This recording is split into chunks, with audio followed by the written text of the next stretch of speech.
नमस्कार दोस्तों, स्वागत करती हूँ एक बार फिर से शारदा क्लासेस सीकर में। आज हम देखेंगे ग्रुप डी के जो प्रीवियस ईयर के क्वेश्चंस हैं। 2018 में जो ग्रुप डी का एग्ज़ाम हुआ था उसमें से जनरल साइंस के इम्पोर्टेंट क्वेश्चंस को लिया है। जो क्वेश्चंस अभी जो एग्ज़ाम हो रहे हैं उनमें भी रिपीट हो रहे हैं, तो ये बहुत इंपॉर्टेंट वीडियो होने वाला है आपके लिए। तो हम स्टार्ट करते हैं पहले क्वेश्चन से। पहला क्वेश्चन हमारे पास है, बड़े वसा ग्लूकोज को छोटे ग्लूकोज में तोड़ता है। तो बड़े वसा ग्लूकोज को छोटे ग्लूकोज में तोड़ने का काम कौन करता है? तो ये काम करता है हमारा बाइल साल्ट्स, या जिसको पित्त लवण कहते हैं। पित्त लवण बड़े वसा ग्लूकोज को छोटे में तोड़ने का काम करता है। नेक्स्ट हम देखेंगे सेकंड क्वेश्चन की बात यहाँ करते हैं। तो सेकंड क्वेश्चन हमारे पास है, रमेश 12 किलोग्राम की एक वस्तु को 2 मीटर की ऊंचाई से उठाता है, उसके द्वारा किया गया कार्य है। तो रमेश के पास एक वस्तु है जिसका वेट m दिया हुआ है 12 किलोग्राम। m जो आपको दिया हुआ है वो यहाँ नोट कर लेंगे। पहले m दिया हुआ है 12 किलोग्राम और उस वस्तु की ऊंचाई जो दे रखी है h जो दिया हुआ है, h आपके पास दिया हुआ है 2 मीटर और उसके द्वारा किया गया कार्य, आपको वर्क डन निकालना है। तो वर्क डन का जो फॉर्मूला होता है, वर्क डन का फॉर्मूला यहाँ पे हो जाएगा mgh। m आपको दे रखा है, g भी आपको 10 मीटर पर सेकंड स्क्वायर दे रखा है और h भी दिया हुआ है। तो बस इस फॉर्मूले में वैल्यू पुट करनी है और कुछ भी नहीं करना। m आपके पास कितना है? 12 है। g आपके पास कितना है? 10 दिया हुआ है। तो 12 इंटू 10 और h आपके पास ऊंचाई कितनी दे रखी है? ऊंचाई आपको दे रखी है 2 मीटर। तो आप इसको गुणा करोगे तो आपके पास ऑप्शन आ जाएगा 240 जूल। ऑप्शन नंबर हो जाएगा सेकंड। नेक्स्ट क्वेश्चन देखते हैं, क्या होता है जब एक लाइट बल्ब को चालू करते हैं? जब एक लाइट बल्ब को चालू करते हैं तो उससे क्या होता है? तो उससे इसके अंदर का जो फिलामेंट्स या जो तार होता है वो गर्म होकर चमकने लगता है। नेक्स्ट क्वेश्चन देखते हैं, which one of these an example of displacement reaction? इनमें से विस्थापन अभिक्रिया का उदाहरण कौन सा है? तो विस्थापन अभिक्रिया का उदाहरण यहाँ पे हमारे पास हो जाएगा FeS प्लस CuSO4AQ इक्वल हो जाएगा FeSO4AQ प्लस में CuS। तो ये जो इक्वेशन है ये डिस्प्लेसमेंट रिएक्शन का एक एग्जाम्पल है। नेक्स्ट क्वेश्चन की हम बात करते हैं। तो नेक्स्ट क्वेश्चन हमारे पास है यूनिट से कि the SI unit of work is, SI unit है वर्क की, वो क्या होती है? तो वर्क की SI यूनिट होती है जूल। ऑप्शन नंबर फर्स्ट हो जाएगा। नेक्स्ट क्वेश्चन देखते हैं, वेग समय ग्राफ के अंतर्गत क्षेत्रफल देता है। अगर हम वेग और समय के ग्राफ की बात करें तो उसके बीच में वो जो ग्राफ है वो किसको बताया? तो वो डिस्प्लेसमेंट को बताता है। वेग और समय का ग्राफ है वो किसे बताता है? डिस्प्लेसमेंट को बताएगा। नेक्स्ट हम देखते हैं, जिस तकनीक का उपयोग डॉक्टरों को रोगी के अंगों जैसे कि यकृत हो गया, पित्ताशय हो गया, गर्भाशय हो गया आदि की छवियों को दिखाने के लिए किया जाता है, वह क्या कहलाता है? तो वह अल्ट्रासोनिक या अल्ट्रासोनोग्राफी कहलाती है। ऑप्शन नंबर हो जाएगा फर्स्ट। आप अगर किसी को कोई प्रॉब्लम है, पेट में प्रॉब्लम है, तो उन्हें हम देखने का काम अल्ट्रासाउंड से ही तो करते हैं, तो ये हो जाएगा अल्ट्रासोनोग्राफी। नेक्स्ट देखते हैं, नेक्स्ट क्वेश्चन हमारे पास हो जाएगा, निम्नलिखित में से किस ऊतक में धारीदार छोटी और शाखित कोशिकाएं आपस में जुड़ी हुई डिस्क से जुड़ी हुई होती है?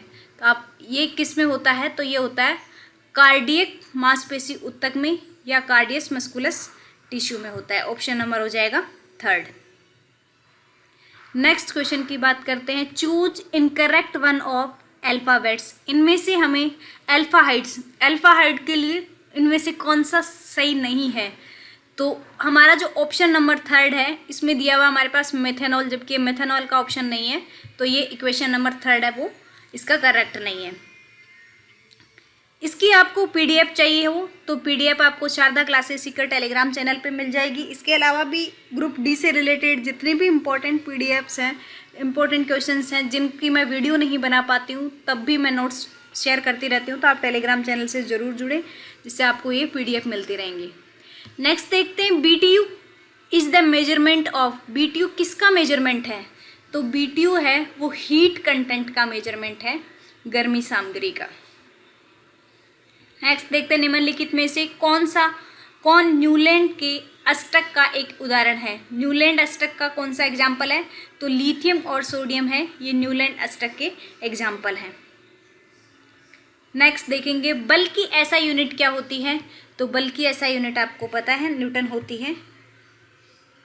और इसका एक और एग्जाम्पल अगर आपको पूछ लिया जाए कि न्यूटन किसके बराबर होता है, तो न्यूटन बराबर होता है kilogram metre per second square, kilogram metre per second square. तो अगर ये भी आपको दिया हुआ मिलता तो ये भी सही हो जाती, ये भी इसकी यूनिट होती बल की। लेकिन इसी को हम क्या कहते हैं, kilogram metre per second square को ही न्यूटन कहते हैं। अब ये यूनिट बन कहाँ से रही है? ये फोर्स के फॉर्मूले से बन रही है। फोर्स का फॉर्मूला क्या होता है? F इक्वल टू क्या हो जाता है? ma। क्या होता है? एक्सिलरेशन। m तुम्हारे पास क्या होता है? किलोग्राम। मास, तो मास की यूनिट क्या होती है? किलोग्राम। और एक्सिलरेशन की यूनिट क्या होती है? Metre per second square. तो इसकी हो जाएगी मीटर पर सेकंड स्क्वायर। तो ये यहाँ से आपके फोर्स के फॉर्मूले से बन के आई है ये unit, newton is equal to kilogram metre per second square, जो काफ़ी बार कई एग्जाम्स में पूछा जाता है। नेक्स्ट हम देखते हैं how many types of elements make up the xylem tissue. Xylem tissue कितने प्रकार के तत्व बनाते हैं? तो ये 4 प्रकार के बनाते हैं। नेक्स्ट क्वेश्चन की बात करते हैं। इन विट्रो फर्टिलाइजेशन एक ऐसी टेक्निक है, इसमें निम्नलिखित में से किस एक को फिलोपियन ट्यूब में स्थानांतरित करना शामिल होता है? तो 8 कोशिका अवस्था तक, या फिर जो युग्म होता है या प्रारंभिक भ्रूण होता है, तो उन सब के लिए होता है ये। नेक्स्ट हम देखते हैं which of the following does not react the acid. निम्नलिखित में से कौन सा अम्ल के साथ अभिक्रिया नहीं करता है? तो AU नहीं करता है, सिल्वर है वो, इसके साथ अभिक्रिया नहीं करता है। नेक्स्ट देखते हैं, नेक्स्ट क्वेश्चन आपका हो जाएगा सूर्य और तारे उनमें किस चीज़ की उपस्थिति के कारण चमकते हैं? तो सूर्य और तारे चमकते हैं, ये तो हमें पता है क्यों चमकते हैं, तो ये प्लाज्मा की वजह से चमकते हैं। नेक्स्ट देखते हैं an objects in motion process energy. गतिमान वस्तु में ऊर्जा होती है, गतिमान वस्तु में ऊर्जा कौन सी ऊर्जा होती है? तो काइनेटिक एनर्जी होती है गतिमान वस्तु में। और स्थिर वस्तु होगी तो वहाँ पे पोटेंशियल एनर्जी हो जाएगी। नेक्स्ट देखते हैं तत्वों का कौन सा समूह उसकी बढ़ती आयनीकरण ऊर्जा के क्रम को सूचीबद्ध करता है? तो ये हो जाएगा बिस्मिथ, आर्सेनिक, सल्फर, फॉस्फोरस और क्लोरीन। क्लोरीन का जो एनर्जी है वो सबसे हाईएस्ट होती है। नेक्स्ट देखते हैं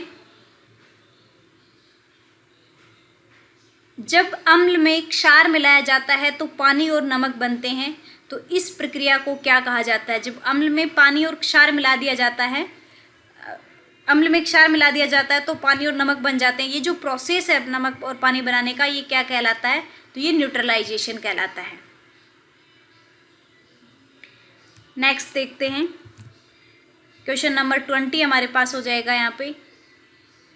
अंतरिक्ष में एक अंतरिक्ष यात्री के लिए आकाश का रंग कैसा दिखाई देता है? तो अंतरिक्ष में जब अंतरिक्ष यात्री ऊपर से देखता है तो आकाश उसको काला दिखाई देता है। क्वेश्चन नंबर 21 अमोनिया की संरचना नीचे दी गई है और इसमें 2 बिंदु दर्शाए गए हैं। ये 2 बिंदु हैं, ये किस चीज़ को बता रहे हैं? आपको यहाँ ये अमोनिया की संरचना दिखा रखी है यहाँ पे, इसमें आप देख रहे हो कि यहाँ पे ये 2 बिंदु दिखाए हुए हैं। ये 2 बिंदु किस चीज़ को बता रहे हैं? तो नाइट्रोजन के लिए आपको क्या चाहिए होता है? 5 बॉन्ड बनाता है नाइट्रोजन, लेकिन यहाँ पे ये क्या अमोनिया में क्या होता है? NH3।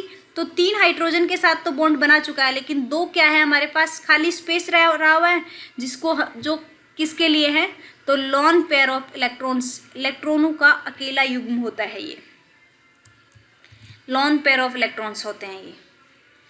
नेक्स्ट हम बात करते हैं क्वेश्चन नंबर 22 की। ऋणात्मक त्वरण में पिंड का वेग कितना होता है। नेगेटिव एक्सीलरेशन में अगर हम बात करें तो वेलोसिटी कितनी हो जाएगी किसी भी बॉडी की। तो अगर नेगेटिव एक्सीलरेशन, पॉजिटिव एक्सीलरेशन होता तो वेलोसिटी हमारी क्या होती, इंक्रीज होती। लेकिन यहाँ हम बात कर रहे हैं कि नेगेटिव एक्सीलरेशन की बात कर रहा है, तो नेगेटिव एक्सीलरेशन कर रहा है तो हमारी वेलोसिटी क्या हो जाएगी, यहाँ पे डिक्रीज हो जाएगी। ऑप्शन नंबर हो जाएगा 3। नेक्स्ट है 1 मीटर है, उसमें कितने नैनोमीटर होते हैं। तो 1 मीटर में 10⁹ नैनोमीटर होते हैं। नेक्स्ट हम देखते हैं क्वेश्चन नंबर 24 हो जाएगा हमारे पास। उस पद का चयन कीजिए जो चौथे पद से उसी प्रकार संबंधित है जैसे पहला पद दूसरे से। तो पहले में हमें क्या दिया हुआ है, बियर है। बियर में क्या होता है, फर्मेंटेशन होता है।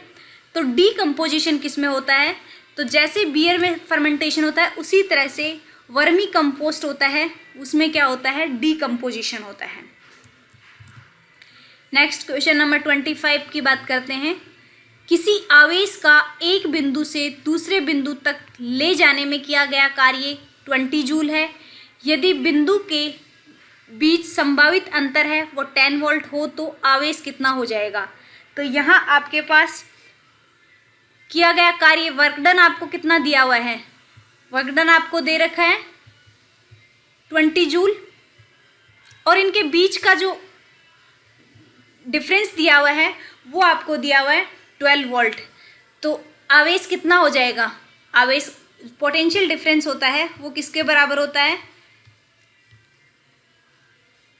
किया गया वर्क डन मतलब वर्क डन अपॉन में डिफरेंस। तो यहाँ से आप देख पाओगे तो इसको जो 20 है 20 जूल को जैसे ही आप 20 वोल्ट से इसके डिफरेंस से डिवाइड करोगे तो आपके पास आंसर आ जाएगा 2 कूलाम। चार्ज आपके पास आ जाएगा 2 कूलाम, क्योंकि कूलाम के आप फॉर्मूले से आप इसको मेजर करोगे तो ये हो जाएगा C इक्वल टू हो जाएगा Q जो आपका चार्ज है या वर्क डन है, ये हो जाएगा वर्क डन अपॉन में C। कूलाम को आप Q से ये बता सकते हो, वर्क डन अपॉन में ये पोटेंशियल डिफरेंस हो जाएगा यहाँ पे, या V लिख सकते हो या पोटेंशियल डिफरेंस PV लिख सकते हो। तो इसमें आपके पास हो जाएगा यहाँ पे 20 अपॉन में 10, तो ये आ जाएगा आपके पास 20 कूलाम। तो 2 कूलाम आपका आंसर आ जाएगा यहाँ पे, 1 0 से ये 0 कट गया यहाँ पे। नेक्स्ट देखते हैं क्वेश्चन नंबर 26।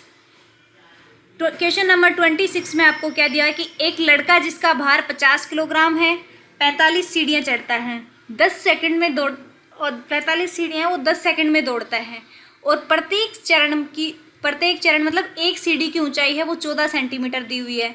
तो उसकी घात ज्ञात करनी है, आपको पावर बतानी है कि उसकी पावर कितनी हो जाएगी, और जी का मान आपको दे रखा है, जी का मान आपके पास हो जाएगा 10 मीटर पर सेकंड स्क्वायर।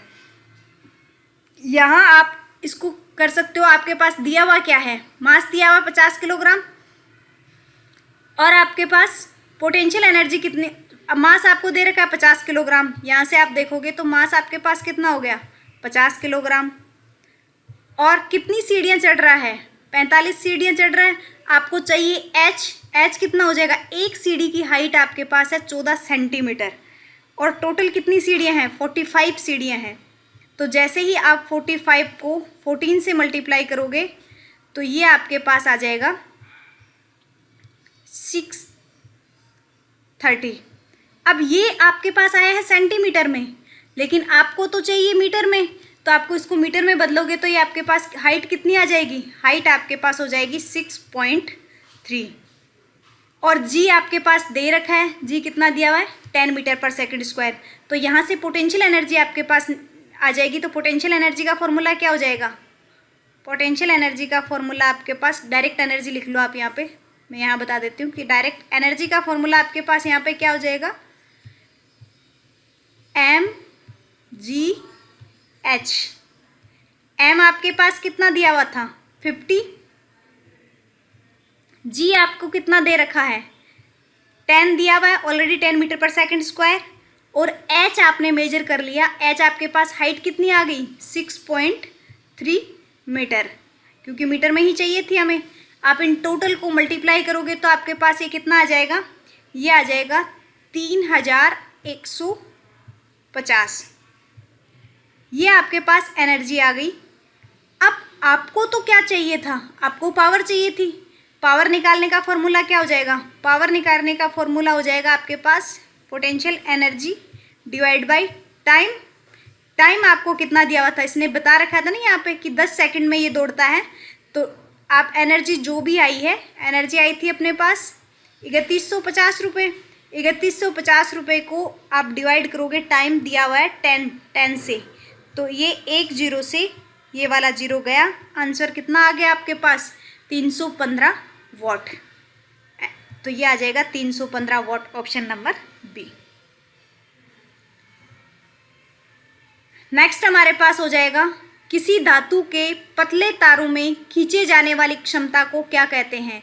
तो कोई भी धातु है और कोई भी ऐसा मेटल है जिसको आप खींच के तार बना सकते हो, वायर बना सकते हो, तो वो उसकी जो क्वालिटी है, उसकी एबिलिटी है, वो क्या कहलाती है, डक्टिलिटी कहलाती है, लचीलापन कहलाता है। नेक्स्ट है बच्चों का लिंग निर्धारण करने के लिए उन्हें क्या विरासत में मिला है। विरासत में उन्हें क्या मिलता है, किससे विरासत में मिलता है लिंग निर्धारित को किससे होता है, तो ये पिता के जिन से होता है बच्चों का लिंग निर्धारित, तो ये हो जाएगा फादर। नेक्स्ट हो जाएगा हमारे पास क्वेश्चन नंबर 29 हो जाएगा यहाँ पे 5 कूलाम के आवेश को 16 वोल्ट के विभवांतर वाले 2 बिंदुओं पर ले जाने में कितना कार्य लगता है। तो 5 कूलाम चार्ज आपको दिया हुआ है, 5 कूलाम पोटेंशियल डिफरेंस आपको दे रखा है 16 वोल्ट, तो उनको ले जाने में कितना टाइम लगेगा। तो पोटेंशियल डिफरेंस का जो फॉर्मूला हो जाएगा वो आपके पास हो जाएगा, अभी हमने देखा था, इसका फॉर्मूला क्या होता है, कूलाम मतलब चार्ज अपॉन में टाइम। चार्ज आपके पास कितना दिया हुआ है 5, टाइम आपको दिया हुआ नहीं है, और पोटेंशियल डिफरेंस आपको कितना दे रखा है, तो विभवांतर आपको कितना दे रखा है, विभवांतर आपको दिया हुआ है, पोटेंशियल वोल्टेज है ये, पोटेंशियल वोल्टेज आपको दे रखी है 16 वोल्ट। तो यहाँ से आपके पास टाइम आ जाएगा।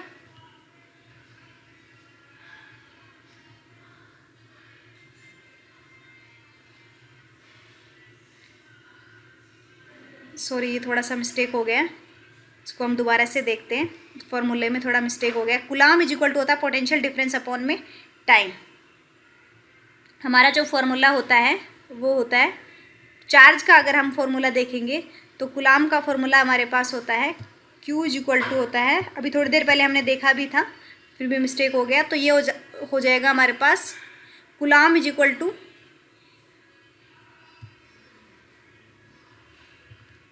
पोटेंशियल डिफरेंस अपॉन में टाइम हो जाएगा। तो इसको आप जैसे ही करोगे सॉल्व, तो ये इस फॉर्मूले से आपके पास आ जाएगा कि 16 को आप 15 से चार्ज इंटू में विभवांतर किसके इक्वल होता है ये, तो चार्ज इंटू विभवांतर आपके पास क्या कितना कार्य किया है वर्कडन के बराबर हो जाएगा। तो वर्कडन का फॉर्मूला हमारे पास हो जाएगा ये, अभी हमने थोड़ी देर पहले देखा भी था इस फॉर्मूले को, तो ये हो जाएगा हमारे पास 80 जूल। जैसे ही आप 16 इंटू 5 करोगे तो 16 इंटू 5 कितना हो जाएगा 80 जूल। नेक्स्ट है which of the following is not a connective tissue. निम्नलिखित में से कौन संयोजी उत्तक नहीं है। तो इनमें से संयोजी उत्तक जो नहीं है वो है पेशीय उत्तक, मस्कुलर टिश्यू है, वो संयोजी उत्तक नहीं है। नेक्स्ट देखते हैं दर्पण से रिलेटेड क्वेश्चन एक हमारे पास, गोलीय दर्पण की वक्रता त्रिज्या किसके बराबर होती है। तो गोलीय दर्पण की वक्रता त्रिज्या है वो 2f के बराबर होती है। नेक्स्ट क्वेश्चन, निम्नलिखित में से कौन सा पादप हार्मोन नहीं है।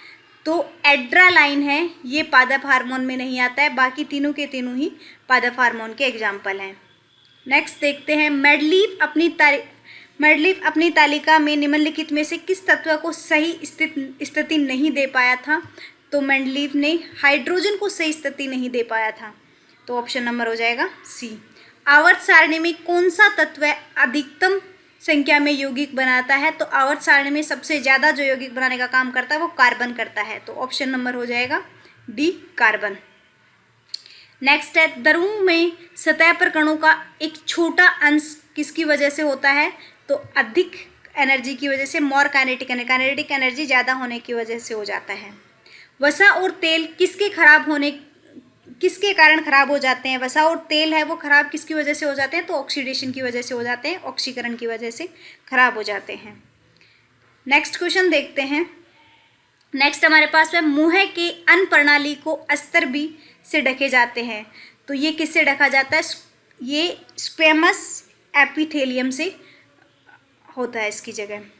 नेक्स्ट हम देखते हैं किसने प्रदर्शित किया कि एक ही ऊंचाई से गिराए जाने पर विभिन्न द्रव्यमान की वस्तुएं एक साथ जमीन पे पहुंचती है। तो ऐसा सबसे पहले किसने बताया था कि अलग अलग द्रव्यमान की वस्तु है और ऊंचाई बराबर है तो वो सेम टाइम पे पृथ्वी पे पहुंचती है। तो ये सबसे पहले बताया था गैलीलियो गैलीली ने बताया था कि अगर दो वस्तुएं हैं और दोनों का द्रव्यमान अलग अलग है लेकिन ऊंचाई सेम है तो वो सेम टाइम पे पहुंच जाएंगे। निम्नलिखित में से कौन सा मनुष्य के टेस्टोस्टेरोन पैदा करता है? तो वृषण, जिसको टेस्टेस कहते हैं, ये पैदा करता है। 1000 वोल्ट का एक विद्युतीय बल्ब प्रतिदिन 9 घंटे के लिए प्रयोग किया जाता है। बल्ब द्वारा एक दिन में खपत की गई ऊर्जा की इकाई क्या हो जाएगी? तो हमारे पास हमें पता है यूनिट कितने होते हैं, आपको यूनिट पूछी है तो यूनिट किसके बराबर होता है? यूनिट बराबर होता है किलो वाट आवर, यही होता है। अब यहाँ पे आपके पास वॉट कितना वॉट में दिया हुआ है सबसे पहले तो आप 100 वॉट को किस में बदलोगे? इसको किलो वॉट में बदलोगे तो ये किस में आ जाएगा? 100 वॉट है, उसको जब आप किलो वॉट में बदलोगे तो क्या करोगे? 1000 से डिवाइड कर दोगे। तो जब आप उसको 1000 से डिवाइड करोगे तो आपके पास ये कितना आ जाएगा? पावर आपके पास कितनी आ जाएगी? पावर आ जाएगी 0.1 वॉट। ये आपके पास आ गया किलोवाट। किलोवाट का आंसर आपके पास आ गया 0.1। और आपके पास घंटे कितने दिए हुए हैं? घंटे दिए हुए हैं 9। तो जैसे ही आप इसको 9 से मल्टीप्लाई करोगे तो आपके पास आ जाएगा 0.9 यूनिट। ये आपके पास यूनिट निकालने का फॉर्मूला होता है। फॉर्मूला आपके पास होता है पावर इनटू में टाइम होता है यूनिट निकालने का। नेक्स्ट क्वेश्चन देखते हैं। Modern periodic table is base on, आधुनिक आवर्त सारणी है वो किस पे बेस है? तो ये एटॉमिक नंबर पे बेस है, परमाणु क्रमांक पे बेस है। नेक्स्ट, दो वस्तुओं के बीच लगने वाले आकर्षण बल को क्या कहते हैं? तो ग्रेविटेशनल फोर्स कहते हैं। दो वस्तुओं के बीच लगने वाला जो फोर्स है उसको ग्रेविटेशनल फोर्स कहते हैं। तो ये हमारे पास कुछ इंपॉर्टेंट क्वेश्चंस थे जो रेलवे आने वाले अभी जो रेलवे के एग्ज़ाम चल रहे हैं उनके लिए बहुत इंपॉर्टेंट हैं। तो जिन स्टूडेंट्स ने अभी तक चैनल को सब्सक्राइब नहीं किया है वो सब्सक्राइब कर लें। आरआरबी ग्रुप डी के एग्ज़ाम्स का एनालिसिस भी आप इस चैनल पे देख सकते हो। इसके अलावा इससे रिलेटेड जितने भी नोट्स और इम्पोर्टेंट क्वेश्चंस हैं वो आपको PDF की फॉर्म में टेलीग्राम चैनल पे मिलते रहते हैं। तो thank you so much friends watching this video.